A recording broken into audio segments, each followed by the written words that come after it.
E aí, pessoal, tudo bom? Professor Ricardo, hoje trazendo para vocês a correção de mais uma questão da prova do CEDERJ, ano 2023, segundo semestre. Essa questão é a questão de número 39 e ela trata sobre compostos orgânicos, né? É parte inicial mesmo de estrutura orgânica, tá? Então, uma questão relativamente fácil. Pode ser que tenha alguma pegadinha, alguma enrolação, mas se você forçar, vai se dar bem. Se você tiver dúvida, só prestar atenção que vai também aprender de vez essa parte aí. Então vamos ver a questão logo aí. Ele dá uma estrutura, né, pede para observar a estrutura e ele dá as afirmativas em relação a essa estrutura. Então é o tipo de questão que a gente tem que analisar afirmativa por afirmativa, tá? Não tem jeito, tem que analisar uma por uma. Então vamos verificar esse composto aí, né? Então aqui no caso o composto, né, é um hidrocarboneto, a gente só tem carbono e hidrogênio na estrutura, tá? Então é um hidrocarboneto. Bom, dentro desse hidrocarboneto, vamos fazer as análises aí. Ele diz que sua massa molar vale 112 gramas por mol. Bom, vamos ver aqui então o seguinte: a fórmula molecular vai ser um C8H18. Né? Basta contar os carbonos, basta contar os hidrogênios aí. São 8 carbonos e 18 hidrogênios. Quando a gente faz essa aqui agora a massa molar, a gente tem que ver o seguinte: tem que ver que o carbono, né, ele tem massa 12 e o hidrogênio tem a massa valendo 1. Carbono 12 e hidrogênio 1.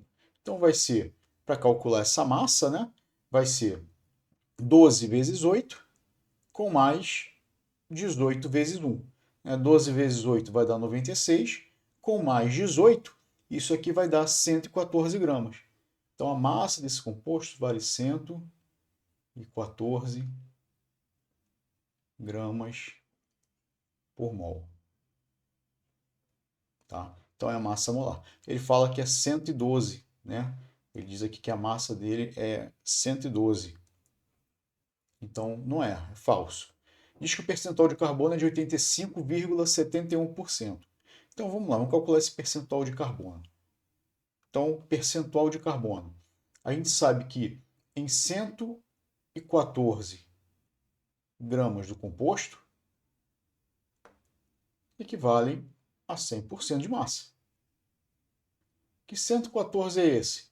É esse 114 aqui, que é a massa molar. Tá? A quantidade de carbono, então vai ser, carbono são 8 átomos vezes 12, vai dar 96. Então, em 96 gramas, vai equivaler a quantos por cento? Fazendo esse cálculo aqui, essa regrinha de 3, né, essa quantidade de carbonos, ela vai dar 84,21%. Né, que também é um valor diferente dos 85,71%. Então também está falsa. A letra C, todos os átomos de carbono do composto são hibridizados na forma sp2. Bom, os carbonos sp2 são carbonos que têm essa configuração de ligações. É o carbono fazendo duas ligações simples e uma ligação dupla. Então, todo carbono sp2 ele tem uma ligação dupla. E nesse caso aqui, desse composto, ele é um hidrocarboneto da classe dos alcanos. Só tem ligação simples. Tá? Basta a gente ver pela fórmula, né? A fórmula de um alcano, tá? A fórmula de alcano, vou colocar aqui, é um CnH2Ns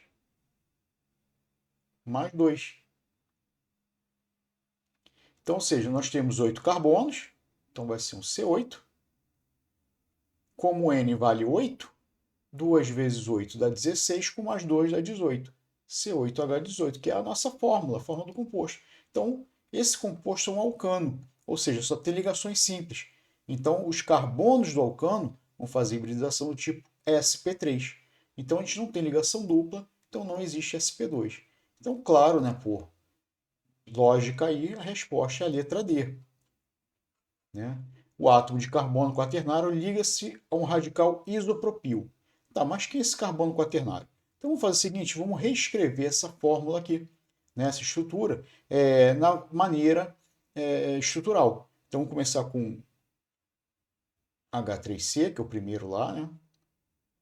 Que é esse aqui. Tá? Ele está ligado a um CH, que tem um CH3, que é um radical nesse caso, né? Depois ele está ligado a um outro carbono, que está ligado a dois CH3. CH3 entre parênteses 2, né? Então significa que é um CH3 e outro CH3. Depois vem um CH2 e finalizando com um CH3. Tá? Então ele quer saber o átomo de carbono quaternário liga-se a um radical isopropil. O carbono quaternário é esse carbono aqui. Esse aqui é o carbono quaternário. Esse radical aqui é igual a esse, que é o radical metil. Esse carbono aqui, desculpa, esse radical aqui é um radical etil. E o carbono e o radical com 3 carbonos, sendo que a ligação é no carbono secundário, ou no carbono do meio aqui, é o isopropil, ou também chamado de secpropil. Tá? Então, na verdade, o carbono quaternário, que é esse carbono aqui, ele está ligado a um radical isopropil. Tá? Então, resposta letra D. Então, gente, uma questãozinha tranquila, tá? Uma questão até de conhecimentos básicos dentro da orgânica, mas que poderia, de repente, levar a uma confusão, ou às vezes até um erro de conta, se fosse o caso. Tá certo? Mas não é o caso aí de vocês, que vocês estão estudando aí para se dar bem, tá certo? Então é isso aí, pessoal. Espero que tenham gostado, espero que tenham entendido, tá? Deixa aqueles comentários, dá aquele gostei no vídeo. Se você não for inscrito no canal, é hora de se inscrever, tá certo? É isso aí. Um forte abraço, um mal de beijos. Fui!